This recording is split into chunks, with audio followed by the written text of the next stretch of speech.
Nous, en épidémiologie, en santé publique, en sciences sociales de la santé, ce qui nous intéresse, c'est l'homme. C'est l'homme dans sa définition sociale, historique. On a longtemps pensé, dans les années 70 et 80, même 90, on pensait que la santé viendrait avec le développement. Et aujourd'hui, on pense, depuis, il y a eu un rapport de Jeffrey Sachs en 2000 qui a été fait pour l'OMS, qui dit « la santé est un investissement pour le développement ».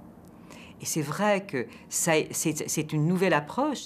Et dans le domaine du VIH, c'est particulièrement vrai, dans la mesure où c'est des populations jeunes qui sont atteintes, et aussi c'est des familles.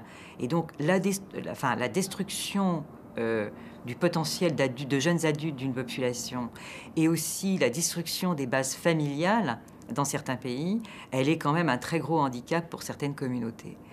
Et c'est vrai qu'on travaille aujourd'hui, notamment dans les pays du Sud, avec plutôt cette approche, que la santé est un investissement. La science est une ressource pour les populations. Et je trouve que mais c'est une ressource parmi d'autres. Moi, je ne suis pas du tout scientiste. Mais je pense que l'intérêt pour la science et pour la culture d'une façon générale, c'est extrêmement important pour une société. Je pense qu'une société qui se détournerait de se penser, de chercher à se transformer à la fois par la culture et par la science, elle mourrait très très rapidement. Donc pour moi, une population en bonne santé, c'est pas une population en tout cas qui a éliminé la maladie. C'est une population qui fait de la santé comment dirais-je, un bien commun.